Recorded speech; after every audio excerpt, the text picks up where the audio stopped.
여기서 재밌는 게 있네요. 팔면 안 된다. 지금 집 팔면 자산 대폭 줄어. 굳이 집 팔 이유 없다. 내 아이는 내 집 찾기 어려운 시대. 아이야 얼른 커라. 엄마가 버틴다. 안 팔고 버틴다.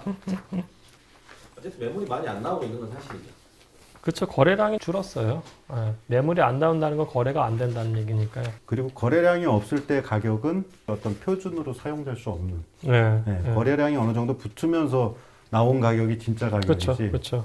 지금 하여간 양당에서 국민의힘은 뭐 다 완화해주고 잘해주겠다라는 거고, 이제 더불어민주당은 아무래도 책임 있는 집권 세력이니까 뭐 이렇게 종부세 뭐 기준을 뭐 줄이겠다라는 건 좀 보류했고.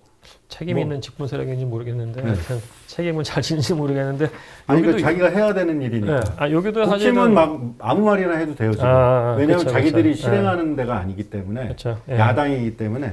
근데 둘 다 완화로 가고 있는 건 맞는 것 같아요. 둘 다. 완화인데 이제 더불어민주당은 이제 기존에 자기 부정을 해야 되니까 중요한 거는 이제 보류를 하고 좀 작은 거에서는 좀 완화하는 움직임이 있고 국힘은 아예 그냥 강하게 이제 완화. 그렇죠. 그래서 약간 문제가 되는 게 이게 상위 2% 종부세 부과한다는 거.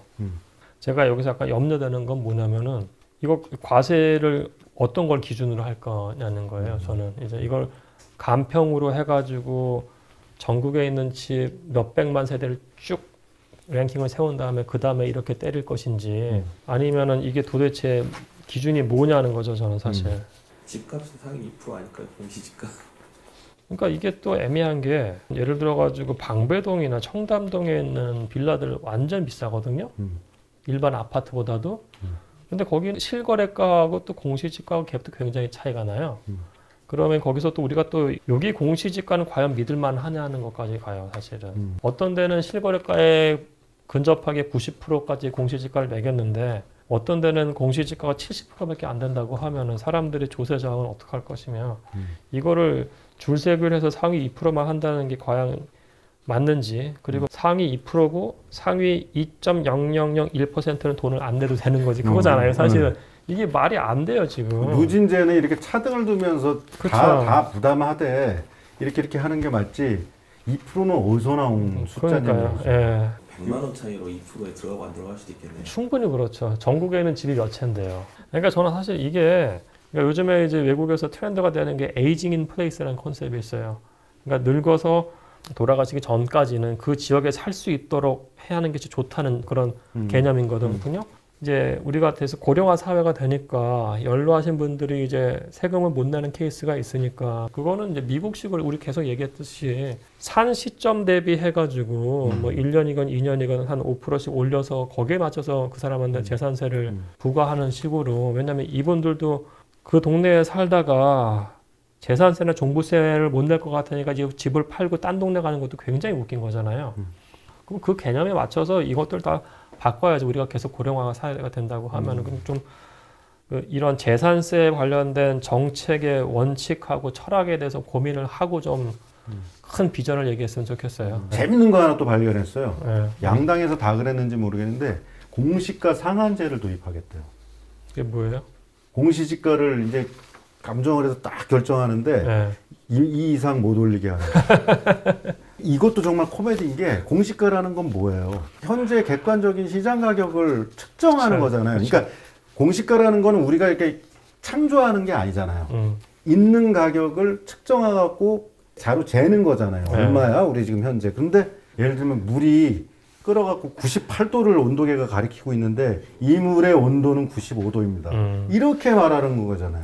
그럼 공시가가 높아져서 세부담이 안 하면 세율을 낮추면 되잖아요. 그렇죠. 그러니까 세율은 사람이 만드는 거고 공시가는 시장이 형성된 거잖아요.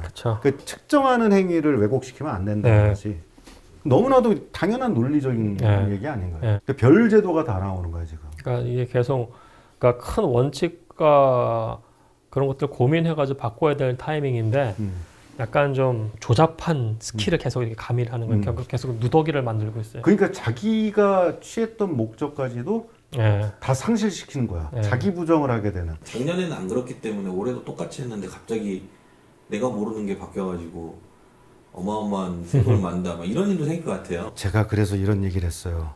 저는 자유롭잖아요. 이런 주택에 대해서. 모르는 사람을 위해서 좀 무주택자라고 자막을 뭐 재개발하려면 2년 이상 실거주 요건이 생겼잖아요. 재건축할 때 분양권을. 그래서 누군가가 지인이 구역에 들어가서 살라고 그런 거야. 낡은 아파트에. 정말 살 수가 없어. 이분이 다른 기존에 살고 있던 주거의 환경하고 너무 다르잖아요. 40년 넘은 아파트에. 이제 너무 착한 시민인 거야. 그래서 내가 그랬지. 아예 모르고 지나는 게 나을 수도 있는데. 이거 바뀔 수 있어요. 폐지될 수도 있어요. 시컨 이렇게 들어가서 살고 있었는데 그 제도를 폐지하기로 했다. 이거 보세요. 임대사업자 시컨 사람들 집 사가고 하고 있는데 8년 보유하면 뭐 어떻게 임대사업하면 뭐 어떻게 잘해주겠다 그러놓고 백지화 시키겠다. 이런 일도 일어나는데. 그러니까 사실은 그건 너무 센 거잖아요. 실거주 2년을 안 하면 분양권을 안 준다는 거는. 소유의 방식이 임대 주는 방식이 버젓이 우리 사회 제도로 존재하는데 임대 줬으면 소유가 아니래. 재건축하려면 이 집 내놓으라는 거야. 집 놓고 돈 받고 나가라는 얘기잖아. 코믹한 거죠. 나라가 코미디네, 코미디. DTI, LTV도 완화한대요, 또.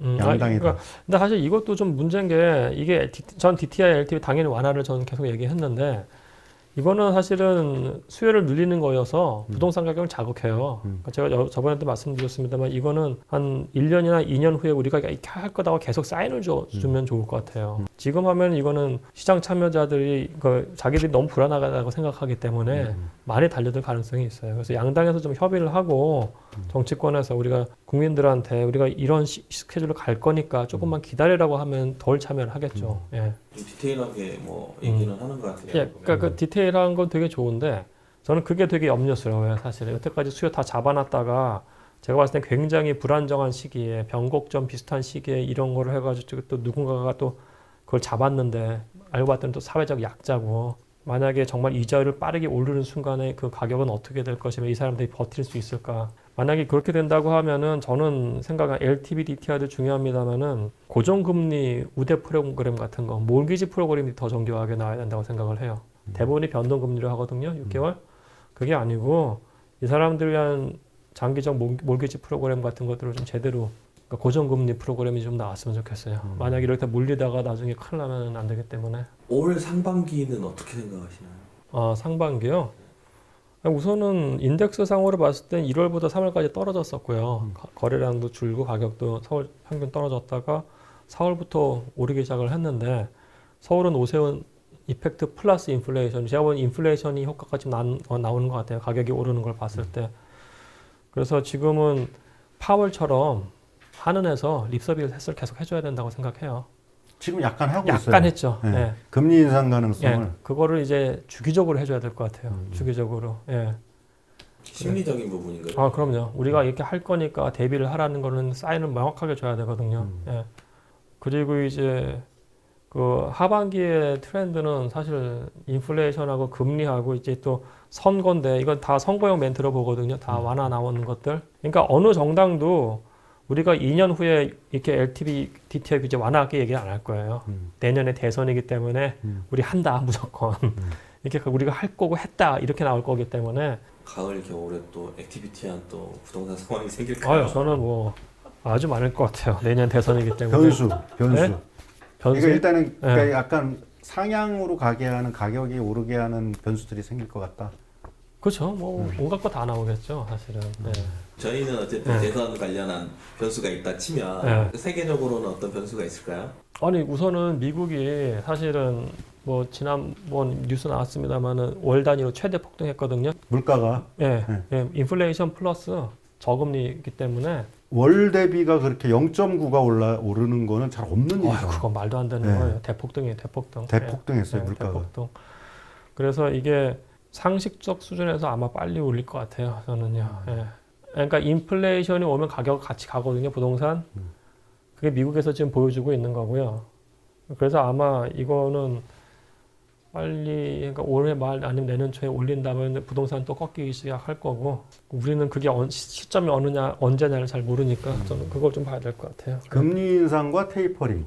그건 거의 테이퍼링은 거의 확정이죠. 거의 막 명백한 거고 테이퍼링이 돈을 국채를 팔아갖고 돈을 걷어들이는 게 아니라 그동안 푸는 행위를 중단하거나 그렇죠. 양을 줄이는 줄이겠다는 거죠. 얘기예요. 네. 그래서 네. 그게 뭐 치명적이진 않는데 금리 인상은 바로 치명적. 예, 그렇죠. 예. 엔딩 음악 딱 나온 거지. 수고하셨습니다. 예.